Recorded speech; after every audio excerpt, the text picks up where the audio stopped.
Bakunzi ba Kunesha TV show mwongeye kwirirwa, noneho ndahera he ndavuga iki ndeka iki?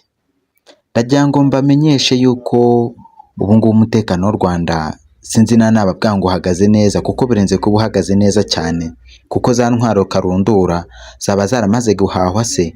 Ese ibyo biri kuvuga yuko hari intwaro za M23 u Rwanda rushobora kuba rwarakiriye, ibyo byo mwarigeze mubyumva? Ese kuba hari ibimodoka bya burende bikomeye cyane u Rwanda rwaba rwaraguze mu gihugu cya Turukiya, bikaba byarazanywe na General Mubaraka Muganga, ese ibyo byo mwarabyumvise? Ntega amatwi muri iki kiganiro, byose uragenda ubigezwaho.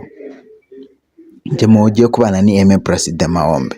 Reka duhere ku kibuga cy'imirwano aho igihugu cya Kongo gishaka kwataka u Rwanda. U Rwanda ngo nirwo rutuma ngo igihugu cya Kongo kitagira umutekano n'amahoro. Ese koko urahamanya nanjye cyangwa urahamanya na Kisekedi Chilombo?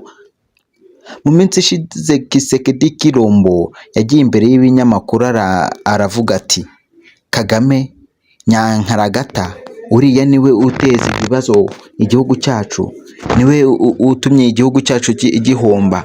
Ati araza akatwambura amabuye yacu y'agaciro, akagenda kubaka Kigali, akubaka ibikorwa remezo, amahanga akabibona arebera, kandi isoko ryabyo ari amabuye ya Kongo. Baturage b'igihugu cya Kongo, ni iki mutabona? Ni iki mutumva yuko tudashobora kuba twakora ku bw'igihugu cyacu, ku bw'inyungu zacu? Nimureke turwanirire igihugu cyacu, kuko Kagame yakajije umurego n'insoresore za M23. Bagenzi inshuti zanjye, aya magambo Kisekedi aherutse kuyatangaza ku wa gatatu w'icyumweru cyashize.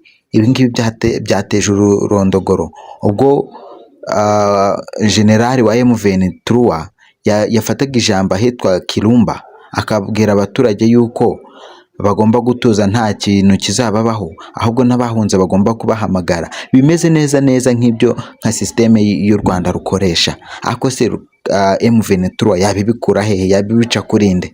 Neka byose turabihura hamwe muri iki kiganiro. None tariki 10 z'ukwezi kwa karindwi 2024 nibwo u Rwanda rwakiriye raporo yuko hari intwaro zamaze kugera ku kibuga cy'indege i Kanombe. Izo ndege hakaba harimo ibifaru bigiye bitandukanye, hakaba hagiye harimo imbunda zigiye zitandukanye, imbunda zari zisanzwe zikoreshwa imbunda zari zisanzwe zikoresha u Rwanda rukoresha, zikaba zimwe na zimwe zagiye ziteshwa agaciro, zikabikwa mu bubiko, hakazamurwa ibifaru na za burende na za mashini gane n'izindi modoka zose zisa nk'izari zishaje. Ubu ngubu u Rwanda rwahinduye ingamba, ntabwo rugikeneye gukoresha imbunda zishaje, rwazanye new weapons guns.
batorugura imodoka zaterera imisozi ya Kongo bakagera i Goma bakagera Kinshasa nta kibazo gihari, bakaba bazenguruka ibice byose birimo umwanzi bakaba bamwataka bakamusubiriza iyo ngiyo nta kintu kibakomye mu nkokora.